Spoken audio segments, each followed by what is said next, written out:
kita bau misalnya fusha, kentut, jangan dicari sumbernya.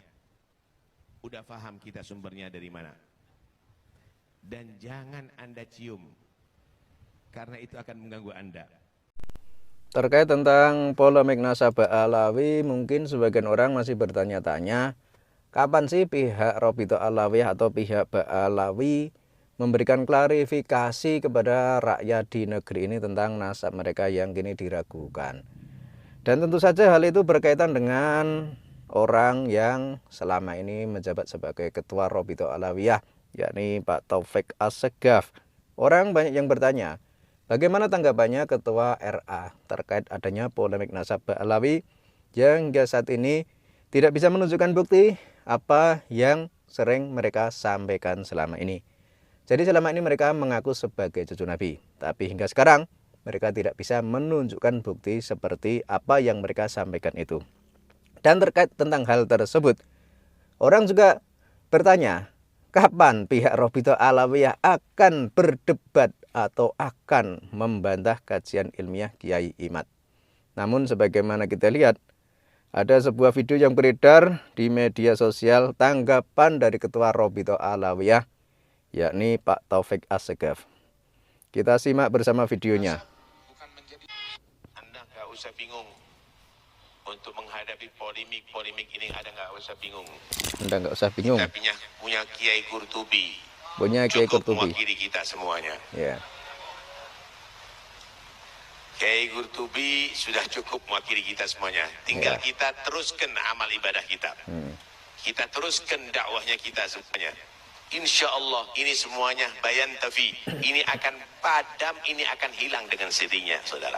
Saudara, kalau kita... Jadi dia bilang semua itu persoalan tentang nasab Ba'alawi akan diserahkan pada Kiai Qurtubi. Artinya yang disuruh untuk membantah atau untuk mendebat tentang polemik nasab itu adalah Kiai Qurtubi. Jadi dari pihak Ba'alawi sendiri tidak ada yang dimunculkan atau disuruh untuk membantah adanya polemik nasab tersebut. Tapi yang dimanfaatkan adalah Kiai Qurtubi. Dia bukanlah habaib, tapi orang yang dekat dengan habaib.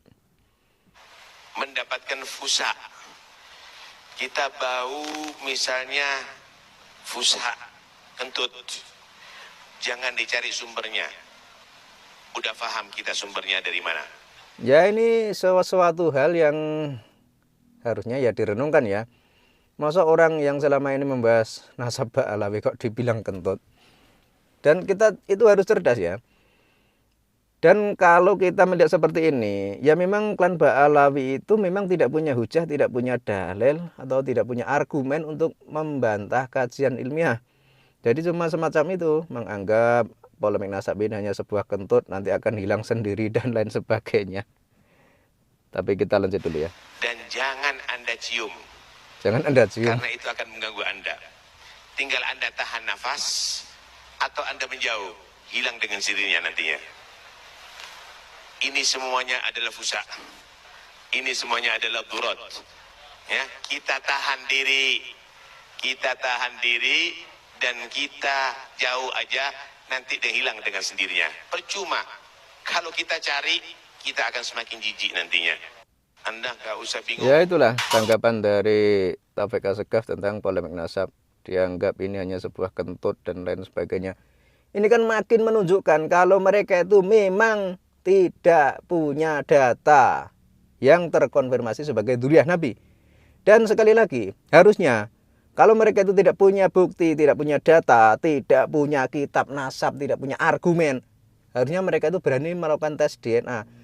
Karena dengan tes DNA itulah justru bisa membantah kajian ilmiah Kiai Imad. Jadi kalau Kiai Imad dalam kitab nasab, dalam kajian ilmiahnya menyatakan bahwa klan Ba'alawi tidak tersambung kepada Kanjeng Nabi, ya harusnya klan Ba'alawi atau habaib dari Yaman bisa membantah itu dengan tes DNA. Harusnya mereka berani melakukan tes DNA. Nanti kalau sudah tes DNA akan kelihatan sebenarnya mereka itu nyambungnya ke Kanjeng Nabi atau ke Yahudi. Nah kalau nanti nyambungnya ke Kanjeng Nabi, ya otomatis itu kan bisa membuat hujah atau bisa digunakan sebagai dalil untuk membantah kajian ilmiah Kiai Imad. Namun sayang seribu sayang, hingga sekarang kelihatannya mereka juga alergi dengan yang namanya tes DNA. Bahkan ada beberapa habib yang bilang kalau tes DNA itu haram. Ya ini kan cuma trik mainan anak kecil saja agar orang itu tidak ribut membahas tes DNA, agar orang itu tidak ribut membahas nasab dan lain sebagainya. Yang intinya agar kita itu tetap bisa diperbudak, tetap bisa dibodohi, tetap bisa dikibuli dengan pengakuan mereka sebagai cucu Nabi.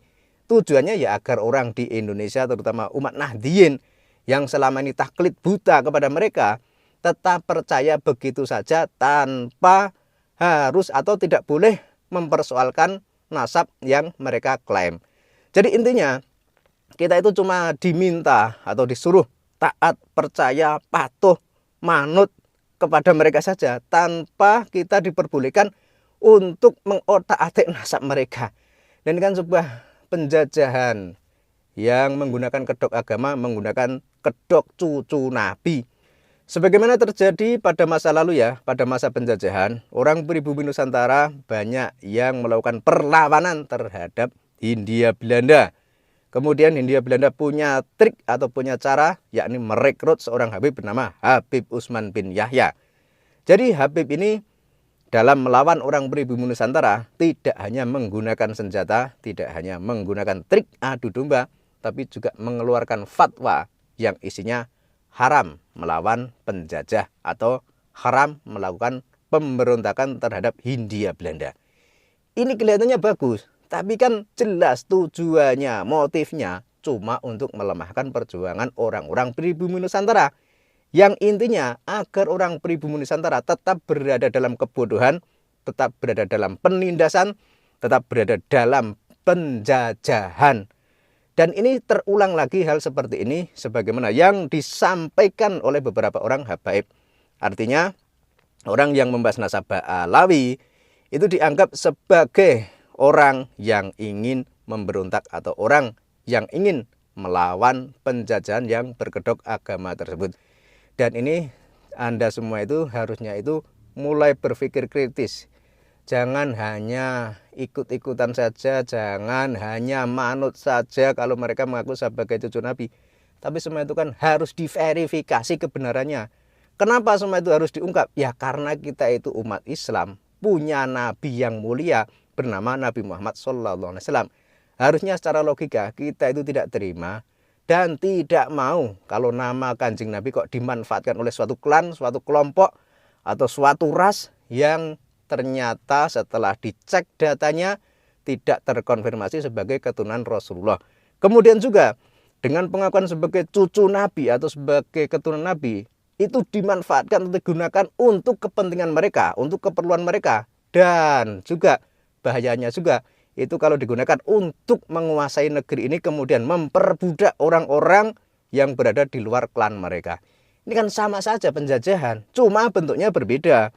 Kalau dulu penjajahan Hindia Belanda itu menggunakan senjata, menggunakan provokasi, menggunakan adu domba, dan menggunakan fatwa. Nah kalau sekarang penjajahannya menggunakan doktrin, menggunakan fatwa, dan menggunakan adu domba. Karena kalau menggunakan senjata, ya otomatis pemerintah akan bertindak, akan melawan, atau pemerintah akan membersihkan kelakuan-kelakuan yang tidak sesuai dengan aturan di negara kita. Dan kembali lagi tentang video di awal tadi, tentang tanggapan Taufik Assegaf yang menganggap bahwa pembahasan nasab Ba'alawi atau polemik nasab Ba'alawi itu diibaratkan seperti kentut nanti akan hilang dengan sendirinya. Ya ini makin lucu saja, ini makin menunjukkan bahwa klan Ba'alawi itu memang tidak punya hujah, tidak punya dalil, tidak punya data untuk membantah kajian ilmiah Kiai Imad.